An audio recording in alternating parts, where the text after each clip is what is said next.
There is a kind of silence that settles over a woman when she has run out of options. Not the silence of peace, but the silence of a door closing. Clara Voss knew that silence well. She had heard it the morning they lowered her husband into the dry Kansas earth, with $43 in debt and a 7-year-old daughter watching from behind her skirts. This is not a story about a woman who was saved. This is a story about a woman who knocked on the wrong door, and found the one man in Millhaven who had even less reason to hope than she did. Stay with this until the end. Because what happens between a desperate widow and a forgotten cowboy in the autumn of 1874 is the kind of thing that doesn't fit neatly into the way people like to tell stories about the West. The town of Millhaven sat at the edge of the Flint Hills like something the wind had nearly finished carrying away. 3 streets. A general store. A church that doubled as a school on weekdays. And a livery stable that smelled of hay and old leather and the particular exhaustion of animals that worked every day of their lives without anyone asking how they were doing. Clara Voss walked those 3 streets on a Tuesday morning in early October with the kind of posture that dared anyone to offer her pity. She was 31 years old, 5 months widowed, and the sole of her left boot had begun to separate at the toe. She knew, because she could feel the cold ground through it every time she stepped on packed earth. She had already tried the general store. Mr. Aldrich had looked at her the way men looked at problems they didn't want to solve, with a polite smile and eyes fixed somewhere past her shoulder. "Nothing I can offer you just now, Mrs. Voss. Times are lean for everyone." He had said it gently, which almost made it worse. She had tried the seamstress, Mrs. Hayward, who needed no help. The schoolteacher, Mr. Pruitt, who had no budget for an assistant. The preacher's wife, who had offered a prayer instead of wages, which Clara had accepted with grace and spent the walk home converting into something she could actually use, nothing. What she had left, at the end of that Tuesday morning, was a daughter named Nora who was waiting at home with a piece of cornbread that was meant to be her lunch and Clara's both. A pair of boots with a gap where the earth came through. And one name she hadn't tried yet, written in the ledger of her mind with the kind of reluctance you reserve for last resorts. Elias Cole. The name hung in the air of the town the way unpleasant things did. Everyone knew it, no one said it warmly. He ran the largest horse operation outside of town, a spread of 40 acres along the creek known as Cole's Draw. He had been back in Millhaven for less than a year, and in that time he had hired no one, spoken to few people, and attended church exactly once, on a Sunday when, as local memory would have it, the sermon happened to be about the wages of solitude. Clara had heard the stories. Everyone had. A man who had ridden with a cattle outfit out of Texas for 6 years and come back changed, quieter than the land itself, and about as easy to read. His wife, Marin, had passed 2 winters before he returned. Some said that was why he'd come back. Others said it was why he kept to himself so completely. Clara Voss was not a woman who trafficked in gossip. But she was also not a woman who could afford to be proud. She turned her boots, broken sole and all, toward the road that led out of town, past the creek bend, and up toward Cole's Draw. Nora needed food before the end of the week. That was the only thing that mattered now. Her hands didn't shake as she walked. They never did. Not even the day they buried Thomas. Not even the day the bank had sent the letter. They were steady, those hands, calloused from the garden she'd kept and the mending she'd done and the 100 small labors of a frontier life. They were the hands of a woman who had already survived more than most people in Millhaven could imagine. She would knock on Elias Cole's door. And she would not flinch when he answered. Elias Cole had not always been the kind of man people stepped around. There had been a time, a specific and not so distant time, when he had been, by all accounts, a reliable and even-tempered presence in Millhaven. He had built his operation along the creek with 2 good horses and the stubbornness of a man who believed that honest work was its own justification. He had married Marin Alcott in the spring of 1868 in the little church on the main street, and the whole town had come, because Marin was the kind of woman whose happiness everyone considered their business. Then the years moved through him the way hard years do, like weather through a poorly chinked wall. Marin had died of fever in the winter of 1871. He had been on a cattle drive in the territory when it happened, and by the time word reached him, there was nothing to do but ride back across 300 miles of cold country to a grave he hadn't been there to dig. The town had been kind in the way that small towns are. They had brought food and sat with him, and spoken carefully around the edges of the grief. But kindness has a season, and when that season ended, Elias Cole had packed a bedroll and ridden south, and Millhaven had slowly learned to speak of him in the past tense. He had come back the previous December, without announcement or explanation. He had moved into the property along the creek, repaired the fences, and begun the business of rebuilding what he'd left behind. He had not explained himself to anyone. He did not attend social gatherings. He paid his debts at the general store in cash, nodded to people on the street, and offered no invitation to conversation. The town, having spent 2 years building a narrative about a man who had run from grief and responsibility, was not particularly interested in revising it. "That man's not right," the blacksmith, Hector Webb, had said one evening at the feed store, with the authority of a man stating weather. "You can see it in how he looks at people. Like he's already said goodbye." And that was the version of Elias Cole that Millhaven had agreed upon. What the town did not see, because the town was not watching carefully enough, was the work. Every morning, before the light had fully committed to the day, Elias was in the corral. He trained horses with a patience that was almost medicinal. No shouting, no whip, no rough handling. Just time, and consistency, and a low voice that the animals seemed to understand better than most people understood language. He had a gift with horses that was, in another context, the kind of thing people built reputations on. But reputation requires proximity, and Elias Cole had made proximity difficult. He was 41 years old that October. His hair had gone gray at the temples earlier than it should have. His hands were scarred in the way that working hands accumulate stories. A rope burn on the right palm, a crooked finger on the left that had healed wrong after a gate accident years before. He moved around his property with the economy of a man who had learned that effort shouldn't be wasted, every motion purposeful, nothing decorative about the way he lived. He was, in the estimation of Millhaven, a man with a past and no particular future. He was, in the estimation of no one yet, including himself, exactly the kind of man that a woman with a broken boot sole and a daughter to feed might need to look at more carefully than the town had.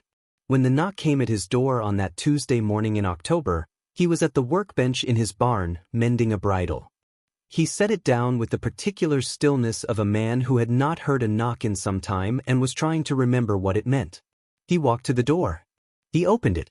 And Clara Voss looked at him the way she looked at everything that stood between her and her daughter's next meal, directly and without apology. She had rehearsed what she would say on the walkover. Something practical. Something that made the arrangement clear without making her situation feel as exposed as it was. She would ask about laundry or cooking or mending, the work that ranch hands never wanted to do and that someone like Elias Cole, living alone on 40 acres, surely had piling up somewhere. What she had not prepared for was the way he looked at her. Not with the polite discomfort of Mr. Aldrich. Not with the quiet pity of Mrs. Hayward.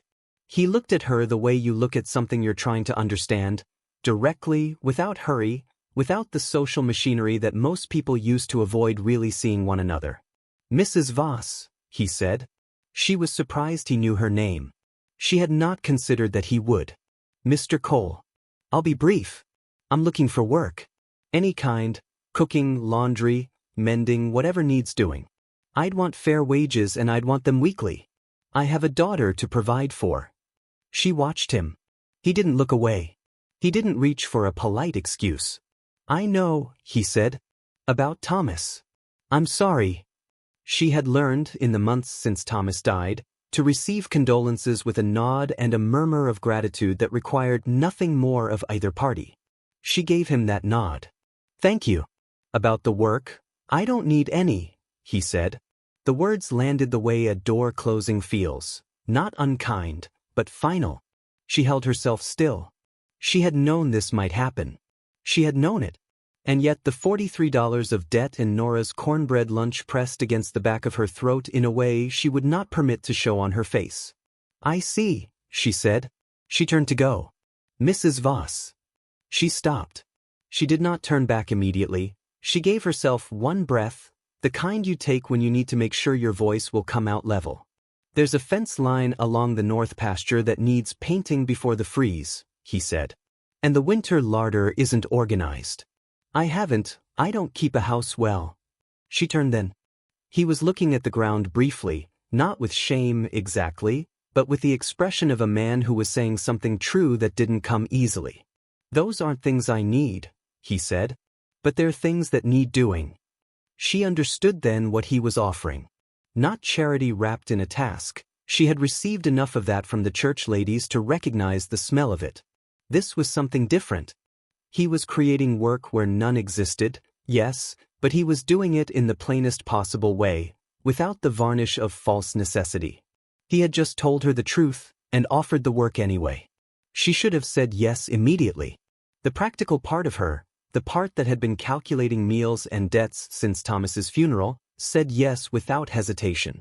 But something else in her, the part that had been managing other people's discomfort for 5 months, accepting help packaged as kindness and kindness packaged as duty, made her pause. Are there horses that need exercising? She asked. He looked up. Because no, my daughter, she's good with horses. Better than most men twice her age. If there's work here that she could do on Saturdays, I'd pay you back against my wages. It was not what he expected. She could see that in the slight shift of his expression, not quite surprise, but something adjacent to it. She's 7, he said. She is. And she can ride. The pause. The wind moved through the creek cottonwoods. Somewhere in the corral, a horse shifted its weight and exhaled through its nose. Saturdays, he said finally. Both of you. It was not a warm offer. It was not delivered with a smile. But it was real, and it was fair, and Clara Voss had long since learned to value those two qualities above all others. We'll be here at first light, she said. She walked home with the broken sole of her boot and $43 of debt and a daughter waiting with half a piece of cornbread, and for the first time in 5 months, the silence inside her was something other than a closing door. It was something closer to a window, open just a crack. Word traveled in Millhaven the way water found its level, without anyone directing it, and always downhill. By Thursday of that same week, it was known in the general store that Clara Voss had taken work at Cole's Draw. By Friday, it had reached the church, where it was discussed with the careful tone that people use when they mean something that they're not quite willing to say directly. And by Saturday morning, when Clara and Nora made their way out along the creek road at first light, at least 3 households in Millhaven had already formed opinions about what it meant. Margaret Webb, the blacksmith's wife, and the woman who served, by unspoken community appointment, as the moral weather vane of the town, had been the first to say it plainly. She had said it at the dry goods counter, to Mrs. Aldrich, in a voice calibrated precisely to carry without appearing to be raised. A widow woman and that man, out on a property with no one else around. I don't say anything about her intentions. But I will say that a woman in her position ought to think about what she's asking people to think. Mrs. Aldrich had nodded with the expression of someone who would have preferred not to be a party to this but also wouldn't be seen walking away from it. She has a child, Mrs. Aldrich offered. She does, Margaret Webb said. Which is exactly why someone ought to tell her. No one told her. Or rather, no one told her directly, which in a small town was the same as everyone telling her indirectly, through the changed quality of greetings, the slight pause before a smile, the particular way that eyes slid away when she passed with her market basket. Clara noticed. She had grown up in a small town. She knew this language without having to have it translated. What made it harder was that the work itself was genuinely straightforward. Elias Cole's property was, as he had said, poorly kept in the domestic sense, not from negligence exactly, but from the particular disorder of a man who had organized his life entirely around the outdoors and left the interior to manage itself. The winter larder was a chaos of unlabeled crocks and poorly stacked provisions. The cabin's single main room had a cold draft coming through the north wall that she located and plugged with tow and clay inside of an afternoon. She cooked what was available, beans, dried beef, cornbread, and left portions set aside without fanfare. Elias Cole kept his distance with a consistency that was either principled or simply natural to him. She couldn't tell which. He worked the horses. He repaired things.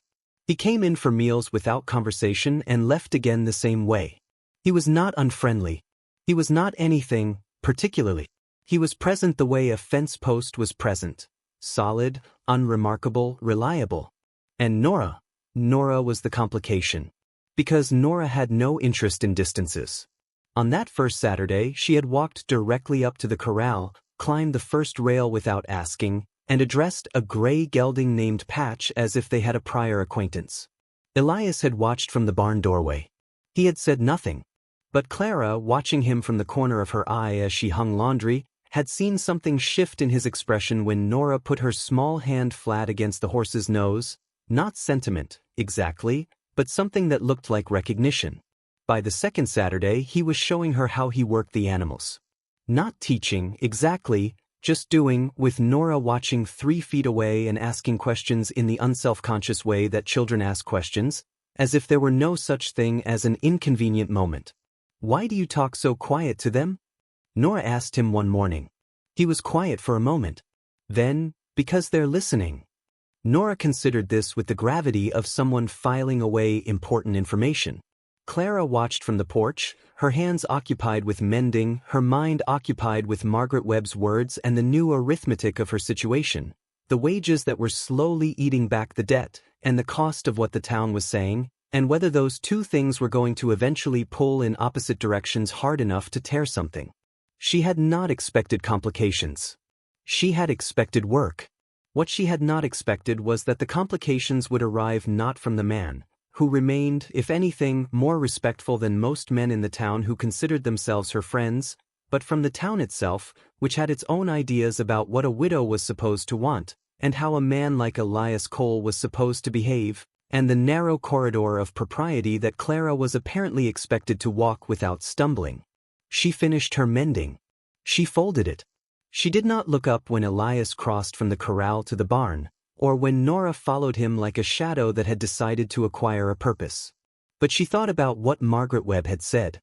And she thought about Thomas, and the debt, and the sole of her boot that she had now repaired twice, and whether a woman who had already survived the worst thing was really supposed to be afraid of what a blacksmith's wife thought.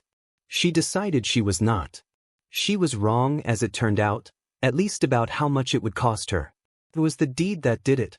3 weeks into November, on a morning with frost on the window glass and a sky the color of pewter, Clara arrived at Cole's draw to find a folded piece of paper wedged under the door, not addressed to Elias Cole, but to her. She recognized the handwriting on the outside immediately. It belonged to Harold Pruitt, the schoolteacher, who served also as the town's unofficial record-keeper and the man most trusted by Millhaven to put difficult things into writing. Inside was a single paragraph.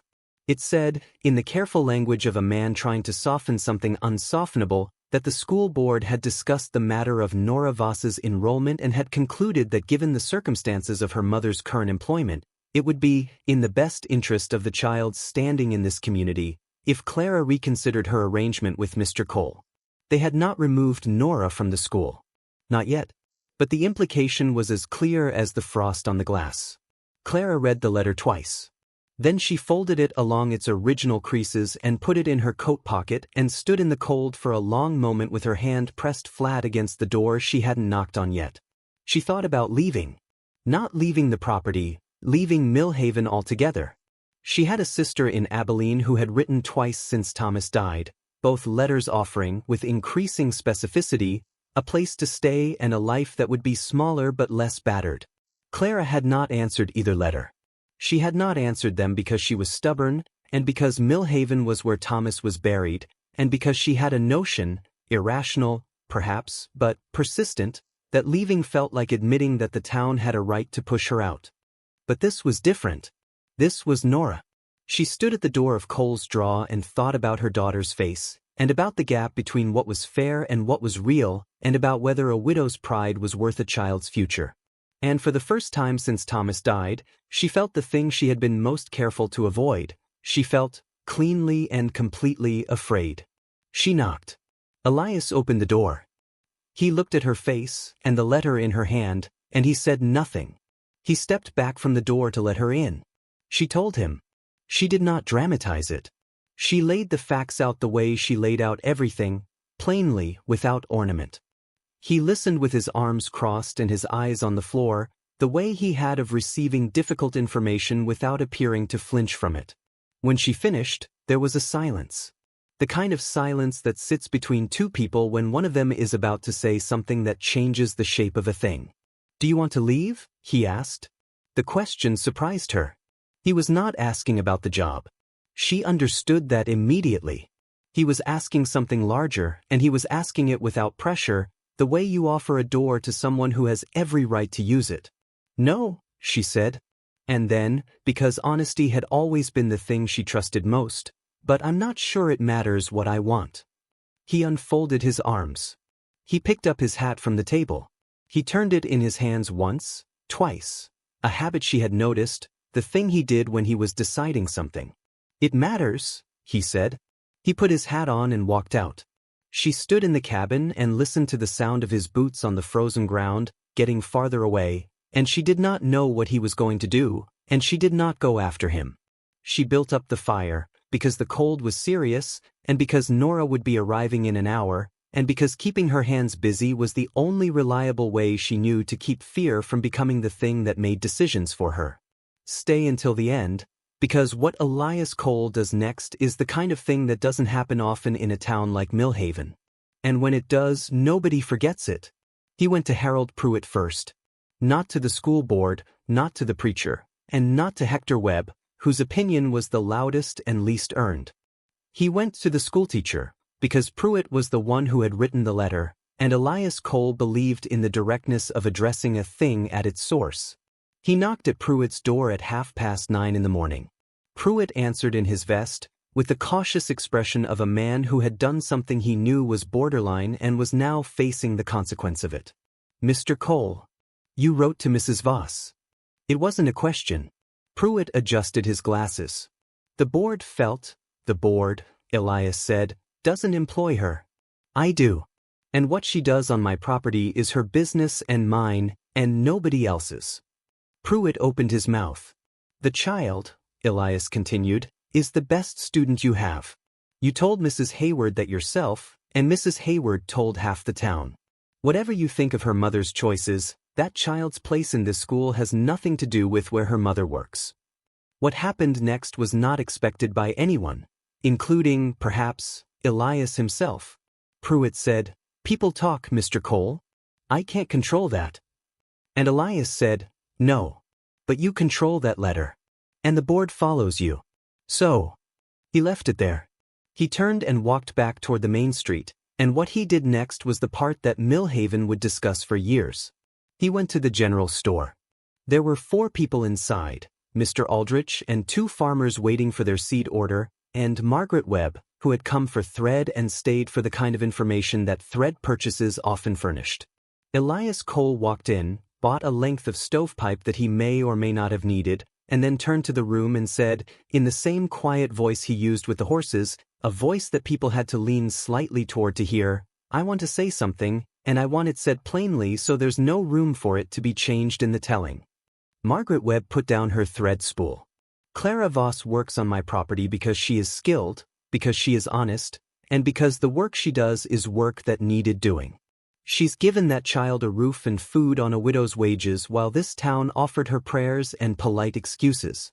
Whatever anyone here has been saying about what that means, I'd encourage them to consider what they themselves offered when Thomas Voss died." He picked up his stovepipe. "That's all." He walked out. The silence in the general store lasted a long time after the door closed. It was the kind of silence that precedes a very loud rearrangement of a very long-held assumption. Margaret Webb picked her thread back up. She did not say anything for nearly a full minute. Then she said, to no one in particular, "Well."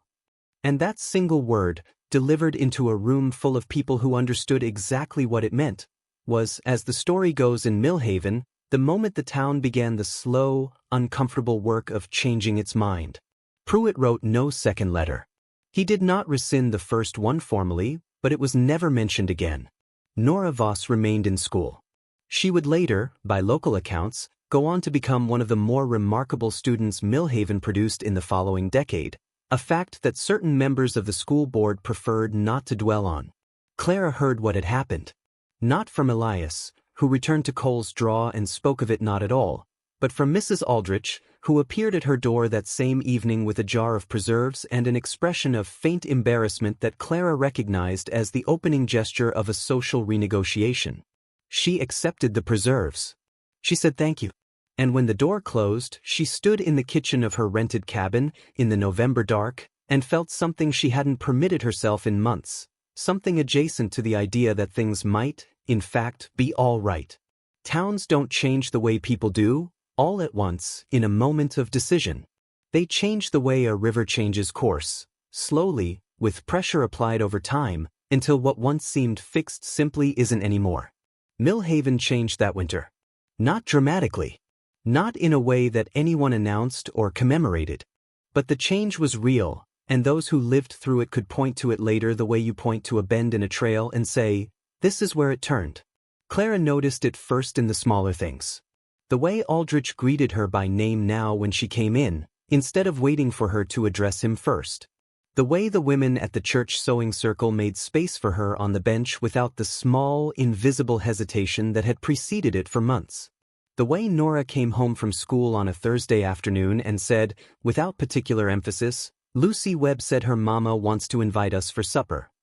Lucy Webb was the blacksmith's daughter. Clara had looked at her daughter for a long moment and said, is that so? She said Saturday. Then I suppose we're going to supper on Saturday. At Cole's Draw, things changed too, but in a different register, more like the shift in temperature that happens at the turn of a season than like a social adjustment. Elias Cole had not become warmer, exactly. Warmth wasn't the word for what happened. He was still a man of few words, still most himself in the company of animals, still prone to silence in the way that some landscapes are prone to weather. But the distance had changed its quality. It was no longer the distance of a man closing himself off. It was something closer to the distance of a man who is aware of where the edges are, who knows how close and how far, and is learning, in the cautious way of someone who has been burned, to trust the new measurements. He had begun talking more with Nora.